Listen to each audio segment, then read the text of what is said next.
الحمد لله رب العالمين والصلاة والسلام على رسوله محمد وعلى آله وأصحابه أجمعين. قال تعالى: وأذن في الناس بالحج يأتوك رجالا وعلى كل ضامر يأتين من كل فج عميق. وقال تعالى: ولله على الناس حج البيت من استطاع إليه سبيلا ومن كفر فإن الله غني عن العالمين. فقال رسول الله صلى الله عليه وسلم: من ملك زادا وراحلة تبلغه إلى بيت الله ولم يحج فلا عليه أن يموت يهوديا أو نصرانيا. فقال: ومن لم يمنعه من الحج حاجة ظاهرة أو سلطان جائر أو مرض حابس فمات ولم يحج فليمت إن شاء يهوديا وإن شاء نصرانيا. وعن أبي هريرة سمعت رسول الله صلى الله عليه وسلم: من حج لله فلم يرفث ولم يفسق رجع كيوم ولدته أمه. صدق اللہ العظیم وصدق رسولہ النبی الکریم. اما بعد، ایک مرتبہ درود شریف پڑھ لیں. اللہم صلی علی محمد النبی الذی وعلی آلہ وسلم تسلیما. حضرت ابراہیم اور حضرت اسماعیل علیہ السلام جو کعبہ کی تعمیر کر رہے تھے اور اس تعمیر کے ساتھ مقبول ساعتوں میں انسانوں کی ہدایت، صلاح و فلاح اور تعمیر کے لیے جو دعا کر رہے تھے، اور اس کے بعد رسول اللہ صلی اللہ علیہ وسلم نے مسجد نبوی کے تعمیر کے وقت اور تعمیر کر کے جو انسانوں کی تعلیم و تربیت اور معاشرے کی ترقی و فلاح بہبود کے لیے کوششیں کی، مسجدوں میں اور مسجدوں کو جو سماج کا مرکز اور سینٹر بنایا، اس موضوع پر گفتگو ہو رہی تھی اور ہم ایک آئینہ پیش کر رہے تھے کہ اپنی مسجدوں کو حضرت ابراہیم علیہ السلام کے ذریعہ بنائے تعمیر ہونے والے کعبہ سے ملائیں اور رسول اللہ صلی اللہ علیہ وسلم کے ذریعہ تعمیر کی جانے والی مسجد نبوی سے ملائیں اور دیکھیں کہ ہماری مسجدیں کتنی کاپی ہیں، کتنی نقل ہیں مسجد نبوی کی.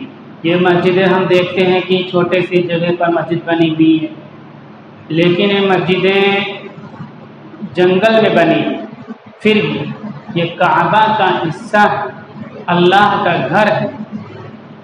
حدیث میں آتا ہے کہ قیامت میں ساری زمین فنا ہو جائے گی، تباہ ہو جائے گی، ختم ہو جائے گی، لیکن جو مسجدیں ہیں، مسجدوں کی جو زمین ہے، یہ زمینیں کعبہ سے مل جائیں گی چاہ کر کے.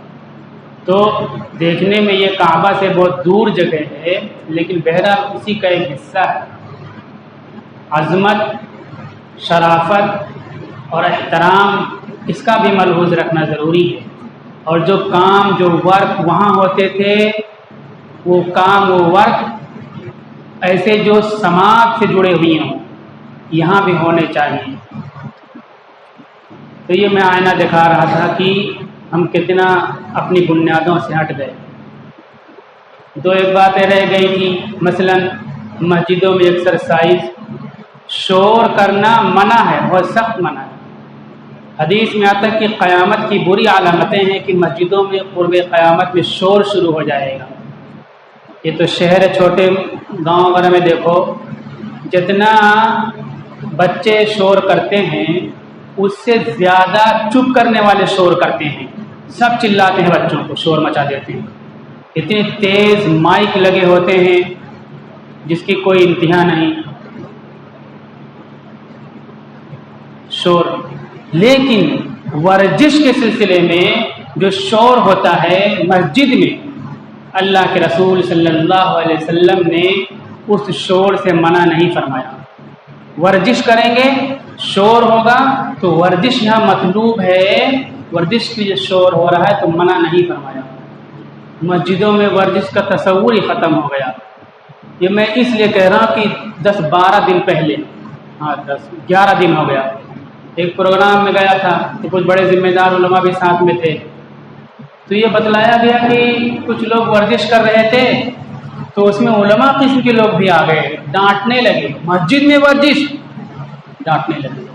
ہم نے سب کے سامنے کہا یہ سراسر سنت کے خلاف آپ نے بات کہی ہے۔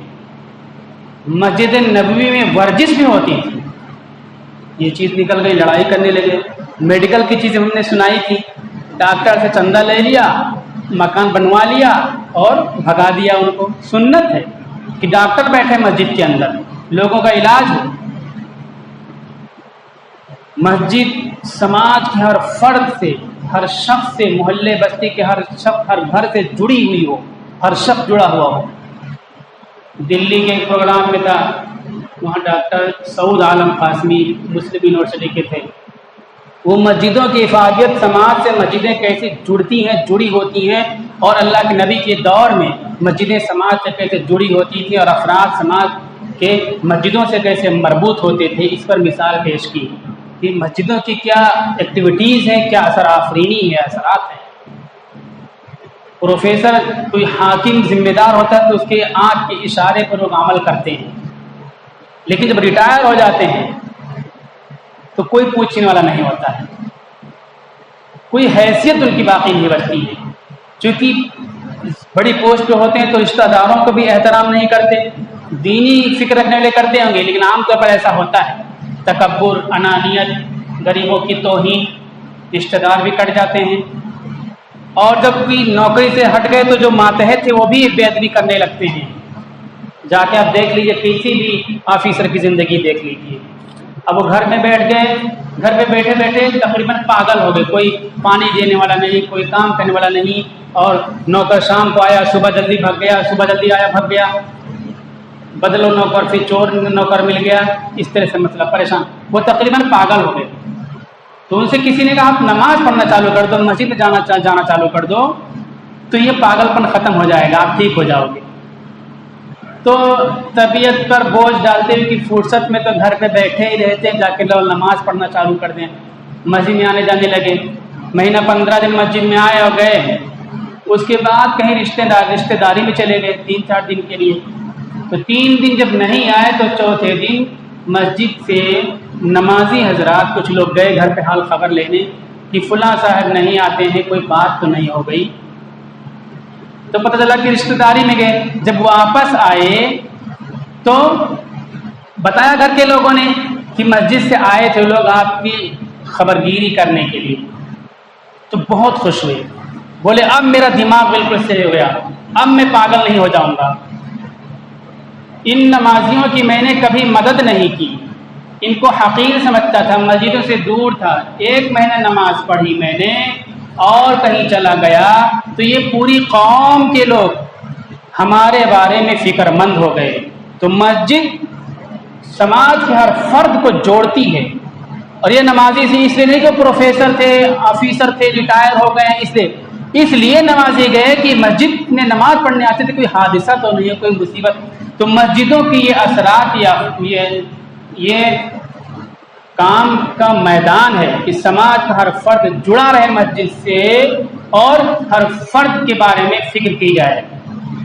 ورزش کے بات کہہ دی میں نے، مسجد میں سماجی اثرات کی بات ذکر کر دی، میڈیکل چیز کی بات ذکر کر دی، مسجدوں سے نکل چکی ہیں چیزیں، اور سماجی بیت المال کا نظام بھی ختم ہو چکا۔ یہ جو تھوڑا سا کام ہو رہا ہے سماج کی فکر کی، عام طور پر تبلیغی جماعت کی برکت سے ہوتی ہے، ورنہ لوگ نماز پڑھ کے سیدھا نکل جاتے ہیں، بغل میں کیا ہے کوئی حال خبر نہیں رکھتا۔ تو ہم اس کی فکر کریں۔ کعبۃ اللہ کی تعمیر ہو گئی، مسجد نبوی کی تعمیر ہو گئی، ہم نے تفصیلات آپ حضرات کی خدمت میں پیش کر دی۔ جب کعبہ کی تعمیر ہو گئی تو اس کی نمائش کے لیے، شو کے لیے نہیں، عبادت کے لیے۔ اللہ تعالیٰ نے حضرت ابراہیم علیہ السلام سے کہا، اب یہاں سے ہماری بات حج کے موضوع پر ہوگی، کہ وَأَذِّن فِي النَّاسِ بِالْحَجِّ يَأْتُوكَ رِجَالًا وَعَلَى كُلِّ ضَامِرٍ يَأْتِينَ مِنْ كُلِّ فَجٍّ عَمِيقٍ، کہ لوگوں میں اعلان کر دو حج کا کہ آئیں گے لوگ پیدل دبلی اٹھنیوں پر، وہ جو آئیں گی ہر کشادہ راستوں سے، تنگ راستوں سے۔ یہ دبلی جب بولا جاتا ہے کمزور، تو ہم یہ سمجھتے ہیں کہ اللہ تعالیٰ یہ کہہ رہے ہیں کہ لوگ کمزور مری اٹھنیوں پر آئیں گے۔ یہ مطلب ضامر کہتے ہیں ایسی اٹھنی کو جس کا جسم ہلکا ہو لیکن رفتار اس کی تیز ہو، چال اس کی تیز ہو، تیزی کے ساتھ منزل کی طرف پہنچنے اور بڑھنے والی ہو، چلنے کی وجہ سے، مسلسل سفر میں رہنے کی وجہ سے اس کے جسم پر فیٹ اور چربی نہ آتی ہو، یہ مراد ہے دبلی۔ یہ نہیں کہ لاغر، کمزور اور بیمار مری مرغی اللہ کے نام، یہ نہیں مراد ہے۔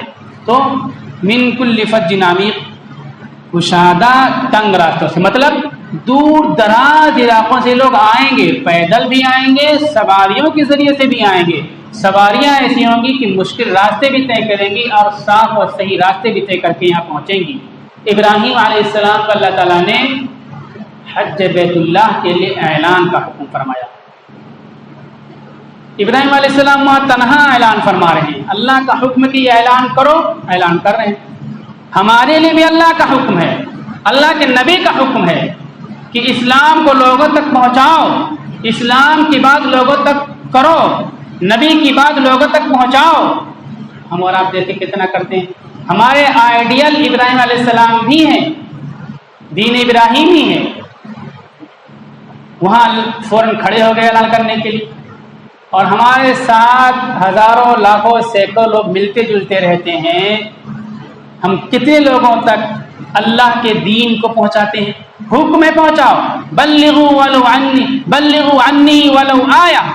تم زیادہ جانکار نہیں ہو، زیادہ علم تمہیں نہیں ہے، ایک بات جانتے ہو، اس ایک بات کو پہنچاتے رہو لوگوں تک۔ اسلام میں چوری حرام ہے، یہی بات پہنچاتے رہو آپ۔ اسلام میں شراب پینا حرام ہے، یہی بات پہنچاتے رہو۔ جوا کھیلنا حرام ہے، یہی بات پہنچاتے رہو۔ ایک بات جانتے ہو تو اسے ایک بات کو پہنچاؤ۔ یہ اللہ کے نبی کا حکم ہے، اللہ کا حکم ہے کہ دوسروں تک اللہ کے دین کو پہنچاؤ۔ ہم کوتاہی کرتے ہیں۔ ابراہیم علیہ السلام نے اعلان کیا حج کے بارے میں۔ روایتوں میں آتا ہے کہ یہاں اللہ تعالیٰ ایک امکان بتانا چاہتے ہیں کہ ایک دور ایسا آئے گا کہ انسان دنیا کے ایک کونے میں ہوگا، وہاں سے کوئی کال کرے گا، کوئی آواز دے گا، کوئی صدا لگائے گا، تو اس کی آواز، اس کی کال اور اس کی صدا دنیا کے دوسرے کونے میں پہنچے گی، اور وہاں سے اللہ کے دین کے لیے، اللہ کے گھر میں اللہ کی عبادت کے لیے آنے کی صدا لگائی جا رہی ہے۔ انڈائریکٹ یہ بات بتائی جا رہی ہے کہ جب ایسی صورتحال پیدا ہو جائے، ایسے وسائل، ایسے ذرائع آپ کو میسر ہو جائیں کہ آپ ایک جگہ کوئی بات بولو تو دنیا کے دوسرے کونے میں بات آپ کی پہنچ جائے، تو ایسی صورت میں تم اللہ کے دین کی بڑائی بولنا، اللہ کے دین کو پہنچانے کی کوشش کرنا، تاکہ تمہاری آواز، تمہاری صدا دنیا کے دوسرے کونوں میں پہنچے۔ آپ کی ذمہ داری، آپ کا فرض ہے کہ آپ بولتے رہو اللہ کے دین کی بڑائی، اللہ کے دین کی کبریائی، سنت کے مطابق، شریعت کے مطابق بولتے رہو۔ ہم جو ہے عام طور پر بولتے تو ہیں، کبھی جب حالات آتے ہیں لیکن سنت کو چھوڑ دیتے ہیں۔ ابھی جو حالات چل رہے ہیں تو کچھ اس میں خوشگوار حالات بھی آ گئے۔ گستاخی شتم رسول کے معاملے میں سورہ قلم کی آیتیں میں نے کئی بار تلاوت کر کے کہی کہ پہلا مرحلہ یہ ہوتا ہے کہ ہم رسول اللہ صلی اللہ علیہ وسلم کی زندگی فوراً پیش کریں، جو الزام لگا ہم اس کی فوراً لاجیکل صفائی پیش کریں۔ سورہ قلم میں اللہ تعالیٰ نے ایسا پیش کیا۔ اس کے بعد جو اعتراض کرنے والے ہیں ان کے بارے میں ہم بات کریں کہ ان کے اندر یہ باتیں پہلے سے موجود ہیں۔ تیسرے نمبر پر سزاؤں کی بات آتی ہے، لیکن ہم پہلے نمبر پر تیسری سیڑھی پہ پہنچاتے ہیں۔ مثلا جو معاملہ چل رہا ہے اس میں یہ کہا کہ تمہارے نبی نے 6 سال اور 9 سال کی عمر کی لڑکی سے شادی کر لی، جو بول رہی ہے۔ ایک ہم یہ پیش کریں کہ 9 اور 19 میں اختلاف ہے کہ وہ گنتی چھوٹ گئی تھی، 19 کے بجائے 9 رہ گیا، 10 چھوٹ گیا ہے۔ دوسری کتابوں میں ملتا ہے 19 سال عمر تھی، اختلاف ہے۔ دوسری بات ہے کہ اس عمر کی شادی ہوتی تھی، اور لمبی تفصیل ہوتی تھی شادی، یہ جواب ادھر سے ہو گیا۔ اور پھر دین کی حفاظت کے لیے 50 سال حضرت عائشہ زندہ رہی رضی اللہ تعالیٰ عنہ، تاکہ گھر کی صحیح صورتحال لوگ انسانوں کے سامنے پیش کرتی رہیں کہ یہ نبی کی تعلیم تھی، جو تم یہ کر رہے ہو یہ نہیں ہے، اس میں انٹرفیئر کرتے رہیں اور صحیح اسلام پیش کرتی رہیں، تاکہ اسلام کی تمام پہلو اجاگر ہو جائے لوگوں کے سامنے۔ اس لیے اللہ کی طرف سے نظام بنایا گیا شادی کرنے کا۔ دوسرا جواب کیا ہے؟ رام جی کی شادی سیتا جی سے جب ہوئی تھی تو سیتا جی کی عمر 6 سال تھی، 12 سال رام جی نے ادھر گزارا بنواس میں۔ 18 سال کی جب ہوئی تو انہوں نے کہا کہ میں 12 سال سے شادی ہوئی اور رام جی کے ساتھ رہتی ہوں۔ لکشمن جی کی شادی انہی کی بہن سے ہوئی تھی، ان کی بہن کی عمر تھی 4 سال۔ جو ادھر اعتراض کرتے ہیں ہم اس کا پہلے جواب دیں گے، اس کے بعد ان اعتراض کرنے والوں کے بارے میں کہیں گے کہ یہ دیکھو پہلے اس کو تم صاف کرو، اس کے بارے میں صحیح بات آپ پیش کرو کیا معاملہ ہے، پھر ادھر اعتراض کرو تم۔ یہ قرآن تصور پیش کرتا ہے۔ تیسرے نمبر پر بات آتی ہے، اور اسی کے ساتھ یہ بھی، ہاں جو ایسی باتیں کہتے ہیں ان کی زندگی کو قرآن نے پیش کیا سورہ قلم میں کہ یہ کتنے گندے لوگ ہیں، سماج کے کتنے گھناؤنے اور کتنے سڑے ہوئے کیڑے ہیں یہ لوگ۔ شراب، کباب، جوا، بلاکار، ہر قسم کی برائیاں ان کے اندر موجود ہیں، بدکاری، ہر قسم کی برائیاں ان کے اندر موجود ہیں۔ قرآن نے ذکر کیا ہے، زنیم کا لفظ قرآن نے استعمال کیا کہ یہ نسلاً حرامی ہے جو میرے نبی کی شان میں گستاخی کرتا۔ قرآن نے بات کہی ہے۔ ان کی زندگی کا جائزہ لو کہ کیسے یہ پیدا ہوئے ہیں، ان کے ماں باپ کیسی زندگی گزارتے ہیں، ان کے بھائی بہن کیسی زندگی گزارتے ہیں، جو میرے نبی کی شان میں انگلی اٹھاتے ہیں اور گستاخی کرتے ہیں۔ قرآن نے 2 نمبر پر اس بات کو بیان کیا۔ تیسرے نمبر پر سزاؤں کی بات آتی ہے، لیکن ہم یہ 2 کام کرنے کے بجائے تیسرے نمبر پر کود پڑتے ہیں اور حالات میں اور مزید گرفتار ہو جاتے ہیں۔ تو سنت کے مطابق، شریعت کے مطابق ہم اعلان کریں، دین کو لوگوں تک پہنچائیں، اس کام کو ہم نے چھوڑ رکھا ہے۔ ابراہیم علیہ السلام نے اعلان کیا تو پوچھا کہ میری بات کیسے لوگوں تک پہنچے گی، یہاں تو کوئی ہے نہیں۔ اللہ نے کہا کہ تمہارا کام بولنا ہے، پہنچانا ہمارا کام ہے۔ وہاں سے ہم کو یہ سبق ملا کہ ہمارا کام بولنا ہے، دین کی بات لوگوں تک پہنچانا ہے، لوگوں کے سامنے بولنا ہے۔ آگے بات جاتی ہے، رک جاتی ہے، نہیں چلتی ہے، یہ اللہ کے ہاتھ میں ہے۔ اللہ کی بڑائی، دین کی بڑائی، نبی کی شان، نبی کی عظمت، نبی کی زندگی، نبی کی تعلیمات، آپ کے اخلاق، آپ کے کردار، زیادہ سے زیادہ ہم بولیں، زیادہ سے زیادہ ہم بولیں، یہ ہماری ذمہ داری ہے۔ آگے بات جاتی کہ نہیں جاتی ہے یہ اللہ کے اختیار میں ہے، اللہ کے ہاتھ میں ہے۔ ہم بولنا تو شروع کریں۔ ابراہیم علیہ السلام نے وہاں بولا، آج تک ہم یہ اعلان سن رہے ہیں، ایک تو انسانی جماعت اور انسانی طبقات اور انسانی سلسلوں کے ذریعے سے۔ اس دور میں وہ امکانات پیدا ہو گئے، ہم گھر میں بیٹھ کر کے دین کی بات بولیں تو دنیا کے دوسرے کونوں میں بات پہنچے گی۔ ہم نہیں بولتے، دوسرے بولتے ہیں، ان کی باتیں پہنچ رہی ہیں تو انہی کی باتیں دماغوں میں آتی ہیں۔ اس لیے حج کی فضیلتیں بیان کرنی تھی مجھے، اسی آیت پر بات ختم کرتا ہوں۔ ابراہیم علیہ السلام جب کعبہ بنا چکے اور وہ دعائیں کر چکے انسانوں کے لیے، سماج کے نرماڑ کے لیے، انسانوں کی تعمیر اور تعلیم کے لیے، تو اس کے بعد اللہ نے کہا آپ اعلان کیجیے لوگوں میں حج کا، کہ دور دراز علاقوں سے لوگ آئیں گے، دبلی اٹھنیوں پر آئیں گے، لمبے سفر سے آئیں گے حج کرنے کے لیے۔ ابراہیم علیہ السلام نے اعلان کیا، جو نفوس پاکیزہ تھی، جن کی قسمت، سب نے سنا، جن کی قسمت میں حج کی توفیق تھی، وہ اس آواز پر اسی وقت انہیں لبیک کہا تھا، اور آج 1400 سال، 4,500 وہ تھا، 1400 سال یہ، تقریباً 6000 سال بعد بھی کعبۃ اللہ تک وہ پہنچیں گے۔ اللہ تعالی ہم سب کو ابراہیم علیہ السلام کی صدا پر لبیک کہنے والا بنائے۔ جو حج کے لیے جاتا ہے، مطلب یہ کہ اس کی روح نے اس صدا پر اس دور میں لبیک کہا تھا۔